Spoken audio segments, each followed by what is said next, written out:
ఏర్పరచబడిన దైవజనమా,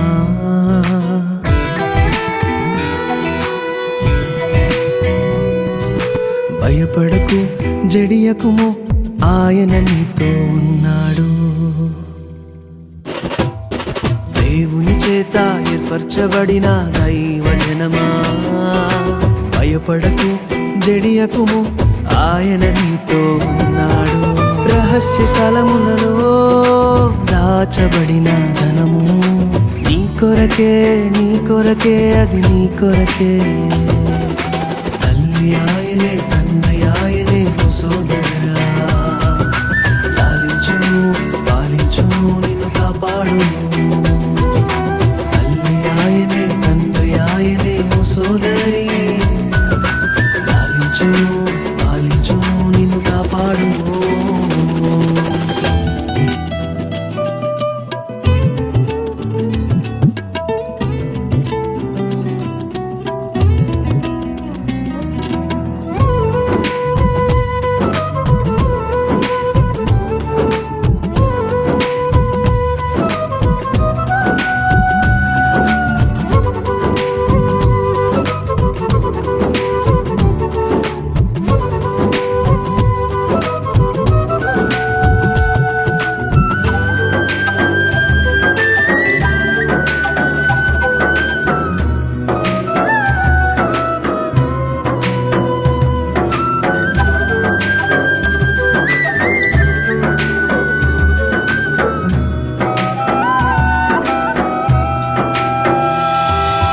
బండపైన స్థిరపరచే నాయకుడాయనే, నీ ప్రధాన కాపరిగా నిలచి నడిపించువాడు ఆయనే. బండపైన స్థిరపరచే నాయకుడాయనే, నీ ప్రధాన కాపరిగా నిలచి నడిపించువాడు ఆయనే. జలముల యొద్దకు నడిపించువాడు ఆయనే, జలముల యొద్దకు నడిపించువాడు ఆయనే. కాపాడును ప్రజలకు నిబంధనగా నిన్ను నిలబెట్టును, కాపాడును ప్రజలకు నిబంధనగా నిన్ను నిలబెట్టును. దేవుని చేత ఏర్పరచబడిన దైవజనమా, భయపడకు జడియకుము, ఆయన నీతో ఉన్నాడు.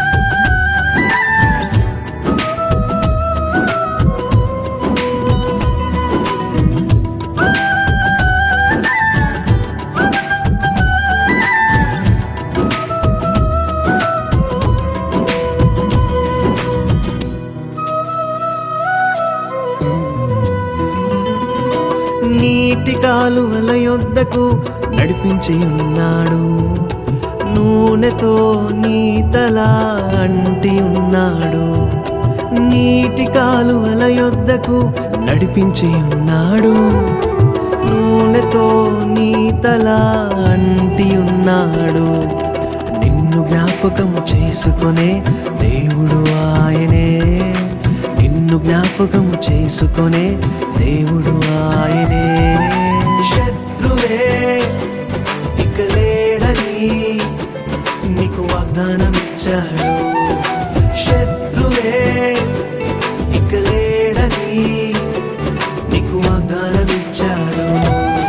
దేవుని చేత ఏర్పరచబడిన దైవజనమా, భయపడకు జడియకుము, ఆయన నీతో ఉన్నాడు.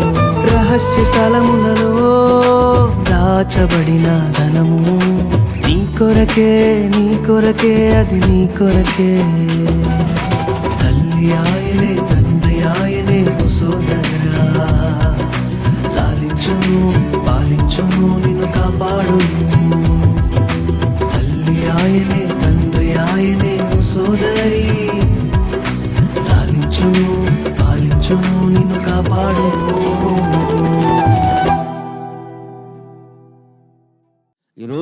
వాక్య ధ్యానంలోనికి వెళ్దాం. నీతో చేసిన నిబంధన నేనెన్నడూను మీరను. న్యాయాధిపతుల గ్రంథం 2వ అధ్యాయము 1 నుంచి 22 వచనాలు ఉన్నాయి. ఇందులో మొదటి వచనాన్ని మనం ఈరోజు ధ్యానించుకోబోతున్నాం.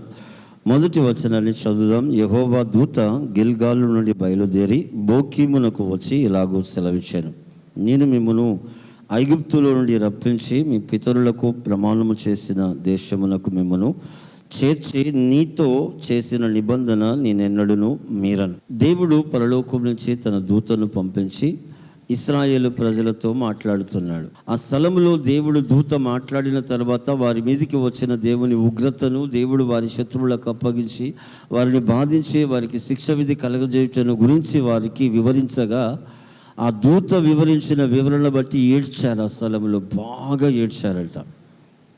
అందుకని ఆ స్థలమునకు 5వ వచనములో జనులు ఎలుగెత్తి ఏడ్చిరి, కాగా ఆ చోటికి బోకీమను పేరు పెట్టబడెను.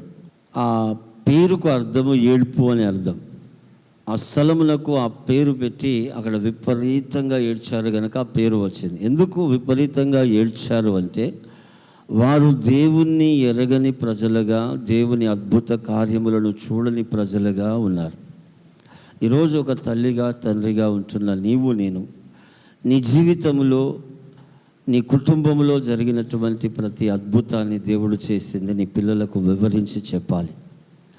దేవుని నిత్యము సేవించేటువంటి వారిగా నీ కుమారులను, నీ కుమార్తెలను, నీ భార్య, నీ భర్త, నీ పిల్లలు, నీ తల్లిదండ్రులు, నీ కుటుంబం ఐక్యత కలిగి ఏక మనసు, ఏక ఆత్మ, ఏక హృదయం కలిగి సృష్టికర్తను నీవు నీ ఇంటి వారితో స్మరణకు తెచ్చుకుంటూ ఆ సృష్టికర్త చేసిన అద్భుత కార్యములను నీవు నీ ఇంటి వారు వివరించుకుంటూ ప్రభువుకు కృతజ్ఞులై ఆయనను స్తుతిస్తూ ప్రార్థిస్తూ ఆరాధిస్తూ అద్భుతముగా ఆయన ఆజ్ఞలు అనుసరిస్తూ నడవాలి. నీవు అలా చేయుటను బట్టి నీ పిల్లలు నేర్చుకుంటారు. నీ పిల్లలు కూడా తర్వాత వారి పిల్లలకు నేర్పుతూ అలా వారి పిల్ల తరతరములకు కూడా ఆయనను గురించి, ఆయన కార్యములను గురించి తెలియబడి అద్భుతంగా నీవు, నీ పిల్లలు, నీ పిల్ల తరతరములు కూడా దేవుని ఎరిగిన వారిగా, దేవుని అద్భుత కార్యములను ఎరిగిన వారిగా జీవిస్తారు.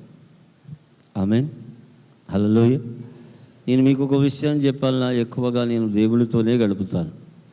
ఇక్కడ వచ్చి నా కుమారులు పాటలు పాడుతూ ఉంటారు, వాక్యము చెబుతూ ఉన్నారు కదా. ఈరోజు కూడా 1-2 అధ్యాయములు చెప్పారు కొన్ని. ఇవన్నీ కూడా చక్కగా నా భార్య నా పిల్లలకు నేర్పిస్తూ ఉంటారు. ఇప్పుడు నా కుమారులు పెద్దవారు అయినప్పుడు వారు దేవుని ఎరగని వారిగా, ఆయన ఆజ్ఞలు అనుసరించని వారిగా ఉండరు. చిన్నప్పటి నుంచే వారు అద్భుతంగా ఇలా ఆరాధిస్తూ ఎదుగుతూ ఉన్నారు కనుక పెద్దవారైనప్పుడు తప్పిపోవడానికి ఉండదు. ఈ ఇశ్రాయేలు ప్రజలు కలిగినటువంటి దరిద్రం ఏమిటంటే, తన పిల్లలకు తన దేవుని గురించి చెప్పలేదంట.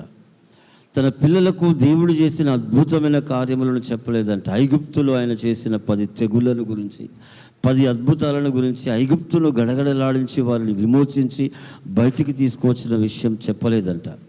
రాత్రి పగళ్ళు మేఘస్తంభంలో, అగ్నిస్తంభంలో 40 years వారికి తోడుగా ఉండి నడిపించిన విషయం చెప్పలేదంట. మాన లాంటి చేదు నీటిని మధురముగా మార్చినటువంటి ఆ అద్భుతములు చెప్పలేదంట. బండ నుండి మధురమైన జలములను పుట్టించి వారిని 40 years ఆ బండ వారు ఎక్కడికి వెళ్తే అక్కడికి వారిని వెంబడించి వారిని అద్భుతంగా దాహము తీర్చి సేద తీర్చిందని ప్రకటించలేదంట, తెలియజేయలేదంట.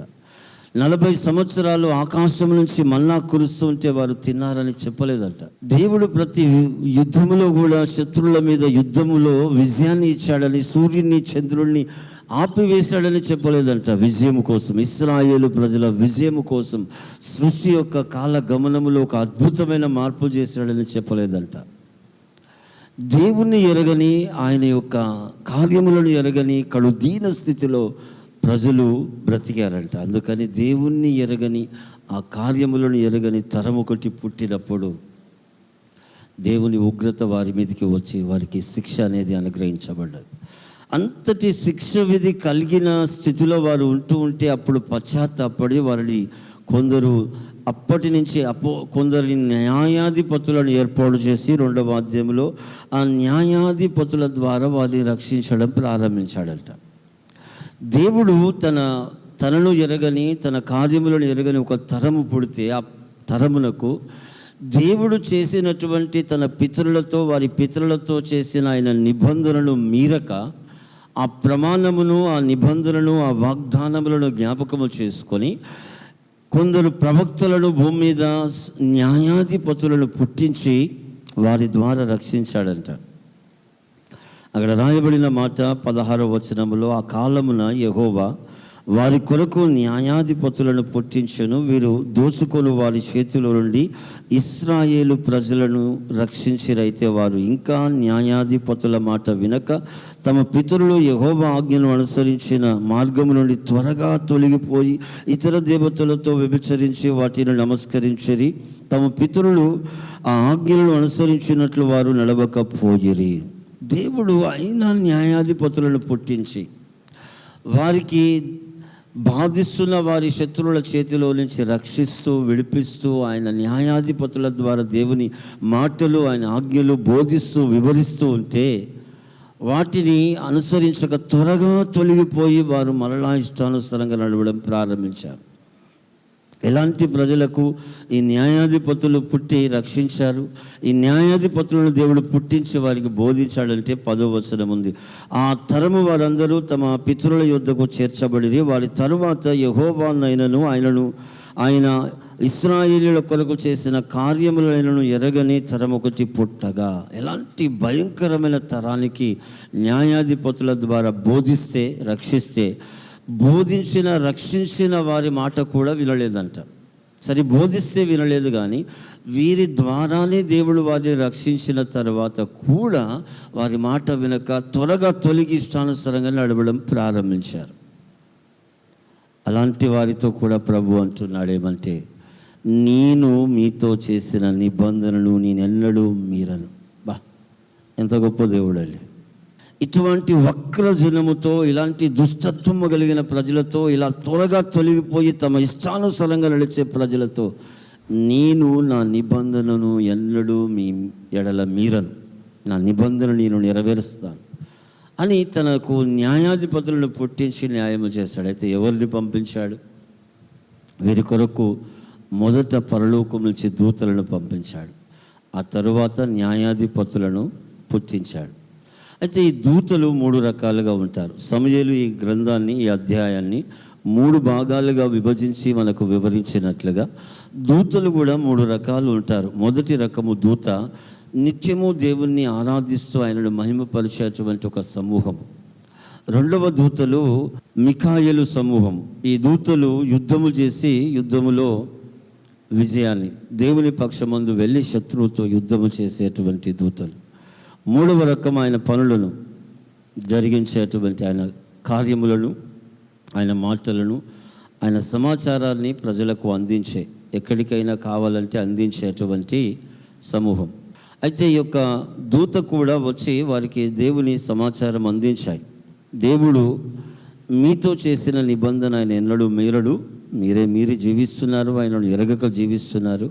ఆయనను ఎరిగిన వారిగా, ఆయన ఆజ్ఞలు అనుసరించేవానిగా మీరు జీవించాలని దూత చేత బోధించబడ్డారు.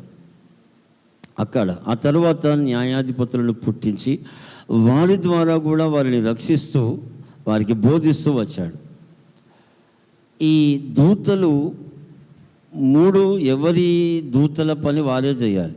ఒకరి పని ఒకరు చేయడానికి లేదు. యుద్ధము చేసే దూతలు యుద్ధము చేయాలి, సమాచారం అందించే దూతలు సమాచారం అందించాలి, ఆరాధించే దూతలు ఆరాధించాలి.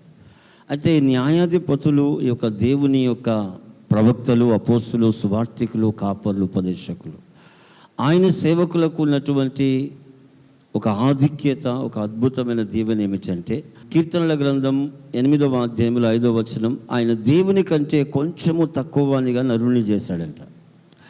దేవుని కంటే, ఆయన దూతల కంటే కొంచెము తక్కువనిగా చేయబడిన ఈ యొక్క నరుడు ఆయన ప్రవక్తగా, ఆయన అభిషక్తుడిగా, ఆయన నాయకుడిగా, ఆయన కృపచేత ఒక అపోస్తులుడు, ప్రవక్తగా, సువార్తికుడు, కాపరిగా, ఉపదేశకుడిగా, న్యాయాధిపతిగా అభిషేకించబడిన ఈ అభిషక్తులు వీరు చేసే పనులు ఏమిటంటే, మలాకీ గ్రంథం 2వ అధ్యాయం 7వ వచనంలో ఉంది, యాజకులు, సైన్యములకు అధిపత్యగు యెహోవా దూతలు గనక ప్రజలు వారి నోట ధర్మశాస్త్ర విధులు విందులు గనక వారు జ్ఞానమును బట్టి బోధింపవలెను. చూడండి, యొక్క దేవుని యొక్క దూతలుగా దేవుని యొక్క దూతలుగా ఆయన యాజకులను పిలుస్తూ ఉన్నాడు.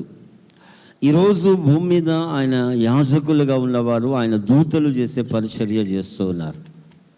ఏమిటి ఆ పరిచర్య అంటే, దూతలు ఆరాధించేవారు ఆరాధిస్తుంటారు, వర్తమానం అందించేవారు వర్తమానం అందిస్తుంటారు, యుద్ధము చేసేవారు యుద్ధము చేసి ఆయన పనులు జరిగించేవారు జరిగిస్తుంటారు. యాజకులు ఏమి చేస్తారు అనంటే, ఈ యాజకులు బోధిస్తారు, దేవుని సమాచారం అందిస్తారు. దేవుని యొక్క దూతలు 3 రకాలుగా ఉంటే, దేవుని యొక్క సేవ చేసే యాజకులు కూడా దేవుని వీరు ఆరాధిస్తూ ఉంటారు, దేవుని మహిమపరుస్తూ ఉంటారు, దేవుని మాటలు తీసుకొని ఆయన ప్రజలకు అందిస్తూ ఉంటారు.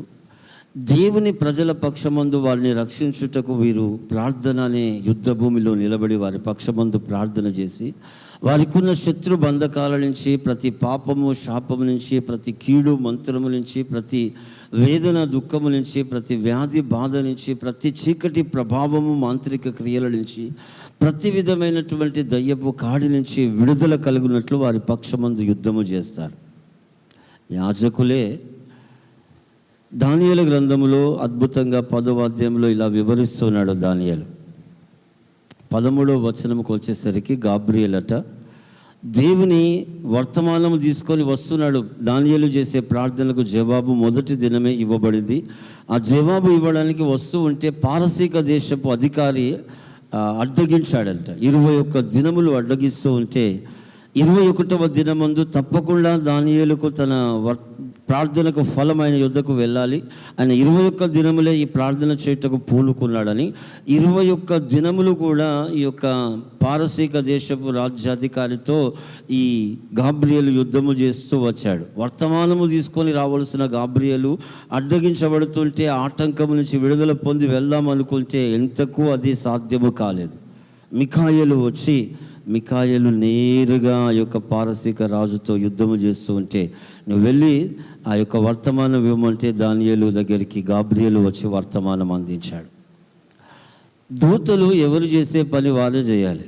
మిఖాయేలు వెళ్ళి యుద్ధం చేశాడు కనుక అక్కడ శత్రువు ఓడిపోయాడు. గాబ్రియేలు వల్ల పని సాధ్యము కాలేదు. అయితే ఇక్కడ ఈ భూమి మీద ఈ 3 రకములైన పరిచర్య, దేవుణ్ణి ఆరాధించి ఆయనను గణపరిచే పరిచర్య, దేవుని వర్తమానము అందించడానికి దేవుని యొద్ద నుంచి వర్తమానం తీసుకొని ప్రజల యొద్దకు చేర్చే అనుభవమును, అలాగే ప్రజల పక్షమందు వారి రక్షణ కొరకు వారిని విమోచించడానికి ఎక్కడెక్కడ రక్షణ లేక విడుదల లేక దీవెన లేక ఉంటున్నారు అక్కడ వారికి విడుదల రక్షణ దీవెన ఇవ్వడానికి దేవుడు న్యాయాధిపతులను పుట్టించాడట. ఆయన ప్రవక్తలను, అపోస్తులను, సువార్థికులను, కాపర్లను, ఉపదేశకులను ఆయన నియమించాడట. వీరి ద్వారా ప్రజలకు రక్షణ, వీరి ద్వారా విడుదల దీవెన అనేది యాక్టివేట్ అవుతుందట.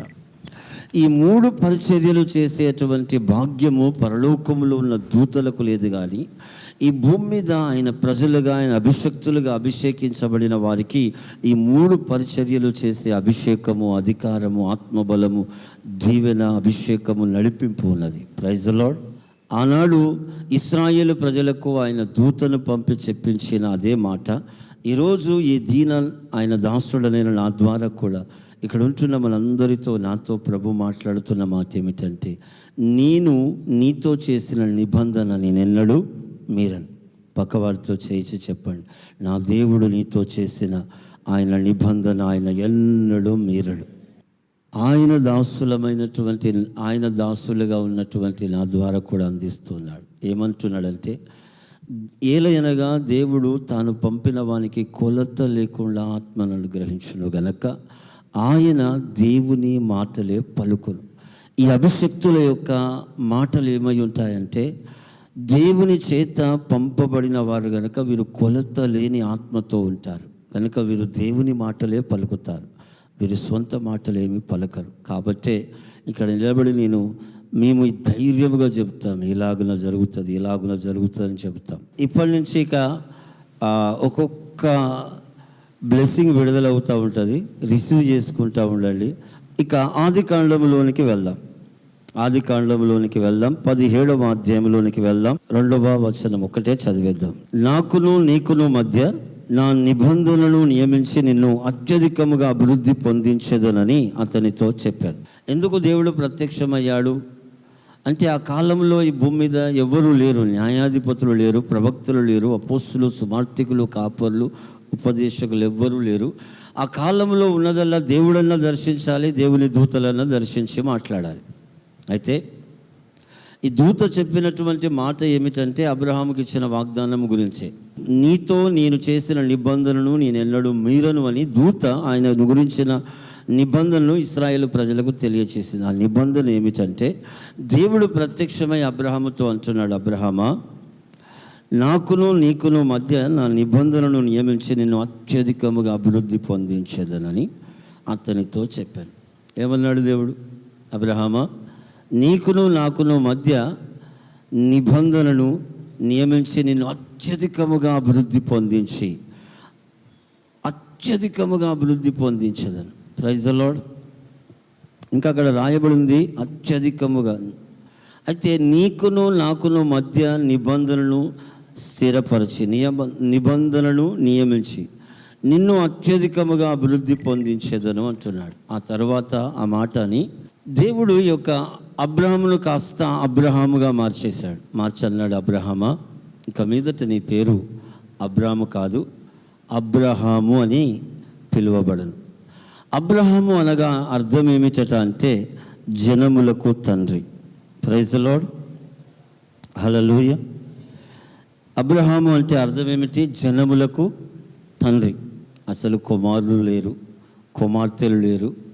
ఈ అబ్రహాము పరిస్థితి ఏమిటంటే అప్పటికే చాలా సంవత్సరాలు గడిచిపోయినటువంటి వృద్ధాప్యములో అబ్రహాము, శారాయిలు ఉన్నారు. ఈ శారాయిని శారా అంటున్నాడు, ఈ యొక్క అబ్రామును అబ్రహాము అంటున్నాడు. అబ్రహామా, నీలో నుండి సంతానమును నేను పుట్టించబోతున్నాను, నీ బహుమానమును నేను అత్యధికము చేయబోతున్నాను, నీ భార్య అయిన శారాయి వలన నీకు కుమారులు కలుగునట్లుగా నేను చేయబోతున్నాను, ఆ ఒంటరి అయిన నీలో నుంచి నేను ఎక్కువ మందిని కలుగునట్లుగా చేయబోతున్నాను. ఇక నిన్ను ఒంటరి అయినటువంటి నిన్ను ఎక్కువ మంది అగునట్లుగా చేసి జనములకు తండ్రిగా నేను మార్చబోతున్నాను. ఆమేన్. శారాయిని తల్లిగా చేయబోతున్నాను, ఆమె జనములకు తల్లిగా ఉండబోతున్నది. ఇలా దేవుడు అబ్రహాముతో చేసిన నిబంధన నేటికి నెరవేరుస్తూనే ఉన్నాడు. ఆయన చేసిన నిబంధన నెరవేర్చడానికి రాత్రింబగళ్ళు ప్రయాసపడుతున్నాడు. ఈరోజు ఇక్కడ ఉంటున్న నీతో ప్రభు అంటున్నాడు, నిన్ను జనములకు తల్లిగా, జనములకు తండ్రిగా చేయబోతున్నాను, నీలో నుంచి ఎక్కువ మందిని కలుగునట్లుగా చేయబోతున్నాను. ఈ పరిచర్యలన్నిటితో ఈ దైవజనుల మీద మాతో ప్రభు మాట్లాడుతున్నాడు. ఈ పరిచర్యను నేను ఎక్కువ మంది అగునట్లుగా చేయబోతున్నాను. ఈ పరిచర్యను నేను నలుదిక్కుల విస్తరింప చేయబోతున్నాను. ఈ మందిరం యొక్క ద్వారములు రాత్రింబగళ్ళు తెరవబడి ఉండబోతున్నాయి. ఈ గుడారం యొక్క, ఈ మందిరం యొక్క సరిహద్దులు విశాలపరచబోతున్నాను. ఈ పరిచర్య యొక్క సరిహద్దులన్నీ విశాలపరచబోతున్నాను. అనేక జనములకు ఆత్మీయ తల్లిగా, తండ్రిగా మీరు ఉండబోతున్నారని ప్రభు మాతో మాట్లాడుతున్నారు. నిర్గమకాండం 6వ అధ్యాయము, ఇక వాగ్దానములు, దీవెనల గురించి చెప్తూ ఉంటాను. 6వ అధ్యాయము 4వ వచనం. మరియు వారు పరవాసము చేసిన దేశమునకు కానాను దేశమును వారికి ఇచ్చుటకు నా నిబంధన వారితో స్థిరపరిచితిని. ఏమంటున్నాడు? నేను పరవాసిగా ఉన్నటువంటి దేశమును, అబ్రహాము అనబడుతున్న వ్యక్తి, అతని కుమారులు 70 మందిగా ఉన్నటువంటి యాకోబు యొక్క సంతానం పరవాసులుగా ఉన్న కానాను దేశమును దేవుడు వారికి ఇచ్చి నా నిబంధన వారికి నేను స్థిరపరచెదను అంటున్నాడు. అనగా ఒక దేశమును నేను వారికి ఇస్తానని చెప్పాను. చెప్పినట్టుగా నేను ఆ దేశమును వారికి ఇచ్చి నా నిబంధనను నేను స్థిరపరచబోతున్నాను అంటున్నాడు. ఈరోజు ఇదే మాట మీద చేయి పెట్టుకొని చెప్పు, నీతో ప్రభు ఏ నిబంధన చేశాడు ఆ నిబంధన నెరవేర్చి, ఆ నిబంధన యొక్క మాటలు, ఆ ప్రమాణము, ఆ వాగ్దానములు నెరవేర్చి ప్రభు మనకు అవన్నీ స్థిరపరచబోతున్నాడు. ఆమేన్. నాకు ప్రభు ఇచ్చిన ప్రతి వాగ్దానం నెరవేర్చి స్థిరపరచబోతున్నాడు. ప్రభు నీకు ఇచ్చిన ప్రతి వాగ్దానం నెరవేర్చి ఆయన ప్రభు నిన్ను స్థిరపరచబోతున్నాడు. ఆమేన్. సంఖ్యాకాండం 25వ అధ్యాయము 12వ వచనం. కాబట్టి నీవు అతనితో ఇట్లనము, అతనితో నేను నా సమాధాన నిబంధన చేయుచున్నాను. పక్కవారితో చేయించి చెప్పండి, నేటి వరకు నీకు ఎక్కడ సమాధానము లేదో అక్కడ నా ప్రభు సమాధానం ఇచ్చి స్థిరపరచబోతున్నాడు. నీకు ఎక్కడ సమాధానము లేదో అక్కడ ప్రభు సమాధానం ఇచ్చి స్థిరపరచబోతున్నాడు. ఆయన మనతో చెప్పిన మాట మీరడు. ఆయన నీతో సమాధానమును స్థిరపరచబోతున్నాడు. నీ సరిహద్దులు మన సరిహద్దులన్నిటిలో సమాధానమును స్థిరపరచబోతున్నాడు. ఆమేన్. హల్లెలూయా. 2వ సమూయేలు గ్రంథం 7వ అధ్యాయము 12వ వచనాన్ని చదువుకుందాం. నీ దినములు సంపూర్ణమగునప్పుడు నీవు నీ పితరులతో కూడా నిద్రించిన తర్వాత నీ గర్భఫలములో నుండి వచ్చిన నీ సంతతిని హెచ్చించి రాజ్యమును అతనికి స్థిరపరచెదను. దావీదుతో ఈ యొక్క ప్రభు తన నిబంధనను నెరవేర్చడానికి ముందు తన నిబంధన చేస్తున్నాడు. ఏమనంటే, దావీదా, నీ గర్భములో నుండి వచ్చిన సంతతిని హెచ్చించి, మీ పొట్ట మీద చేతులు పెట్టుకోండి. మీ కొడుకులు ఉంటే కోడలు, మీ కూతుర్లు ఉంటే వారి మీద చేతులు ఉంచండి. నీ సంతతిని హెచ్చించి, నా సంతానమును హెచ్చించి, నా కుమారులను నా కుమార్తెలను హెచ్చించి రాజ్యమును అతనికి స్థిరపరచదును. దేవుడు అంటున్నాడు, నీ కుమారులను నీ కుమార్తెలను నీ గర్భములో నుంచి వచ్చిన నీ సంతానమును నేను హెచ్చించబోతున్నాను. ఆయన రాజ్యమును వారికి స్థిరపరచబోతున్నాడు. ఆమేన్. హల్లెలూయా. ఇవన్నీ కూడా దేవుడు మనకిస్తున్న వాగ్దానములను. ఇంకొక వాగ్దానం చదువుదాం. యెషయా గ్రంథం 59వ అధ్యాయం 21వ వచనం. నేను వారితో చేయు నిబంధన ఇది, నీ మీదనున్న నా ఆత్మయో నేను నీ నోట నుంచిన మాటలను నీ నోట నుండి నీ పిల్లల నోట నుండి నీ పిల్లల పిల్లల నోట నుండి ఈ కాలం మొదలుకొని ఎల్ల కాలమును తొలగిపోవని యెహోవా సెలవిచ్చుచున్నాడు. ఆమేన్.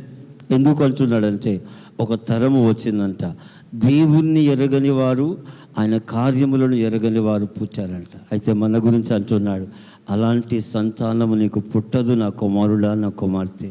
నీకు పుట్టబోయే సంతతి అంతటి మీద నీ మీద ఉన్న ఆత్మను వారి మీద కుమ్మరిస్తాను. నీ నోట ఉన్న నా మాటలు వారి నోటిలో ఉంచుతాను. నీ మీదను నీ పిల్లల మీదను నీ పిల్లల పిల్లల మీదను ఎల్ల కాలం ఇది మొదలుకొని నా ఆత్మ నా మాటలు వారిలో ఉంటాయి. ఆమేన్. హల్లెలూయా. కాబట్టి మన ముందున్న తరాలు దేవుణ్ణి ఎరగని వారు కానీ, మన ముందు పుట్టబోయే మన సంతతి ఆయన కార్యములను ఆయనను ఎరగని వారుగా ఉండరు. ఎందుకంటే ఆయన ఆత్మ మనలో ఉంటుంది కాబట్టి, ఆయన మాటలు మనలో ఉంటాయి కాబట్టి, ఆత్మ మనల్ని ప్రేరేపించి ఆయనను గురించి, ఆయన కార్యములను గురించి, ఆయన మాటలను గురించి మన సంతతికి వివరించి ఆయనను ఎరిగిన వారిగా, ఆయన యందు భయభక్తులు కలిగి అద్భుతంగా ఆయన జాలిపడే విధంగా జీవించి ఆయనను మహిమపరిచే ప్రజలుగా ఉంటారు. ఆమేన్.